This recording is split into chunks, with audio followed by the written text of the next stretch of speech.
خلينا نحكي بصورة عامة على رحيل ليونيل ميسي إلى الدوري الأمريكي وعدم رجوعه إلى برشلونة. طبعا هالشيء أنا أشوفه يعني إيجابي بالنسبة لبرشلونة. يعني أنت تخيل خروج ليونيل ميسي قبل سنة قبل سنتين خلى فد شيء، يعني فد خلل بالفريق. الكل كان يحس بأنه أكو عنصر أساسي غائب. الكل كان يعتمد على ليونيل ميسي.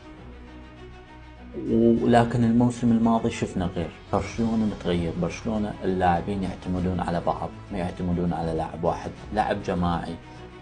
زين صح هو كان بالدوري أبطال ما حاضر، لكن بالدوري الإسباني قدم موسم ممتاز. إذا رجع ميسي هذا الموسم إلى برشلونة هو راح يكون موسم واحد، يعني موسم واحد ما راح يقدم لك لا دوري أبطال ولا راح يجيب لك سداسي من جديد. اللاعب صار عمره تقريبا 36 سنة، مو ذاك الميسي اللي عمره 25 سنة. خلاص يعني هذا واقع. الجسم فيزيائيا ما راح يستجيب مثل قبل.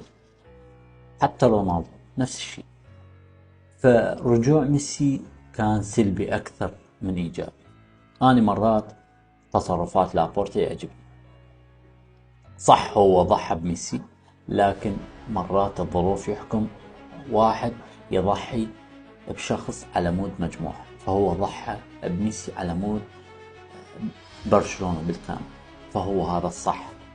خروج ميسي وعدم رجوع ميسي بالوقت الحالي كان قرار صحيح. فالرجوع ميسي كان يسوي خلل من جديد. من كان يطلع الموسم المقبل هم يرجع الجمهور ميسي ليش طلع وش اسمه، هم اللاعبين كانوا يعتمدون عليه هذا الموسم والموسم القادم بدون ميسي، يعني يرجع الخلل على نفس الموسم الماضي.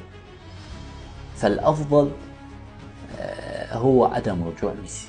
إذا نقول مثلا احترام الأساطير، عود من يقرر ميسي ورونالدو يعتزلون خليه يسوون لعبة بين أساطير برشلونة وأساطير ريال مدريد، آخر لعبة لهم.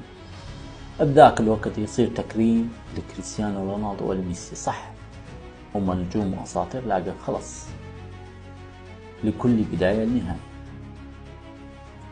لا تنسون لايك والاشتراك.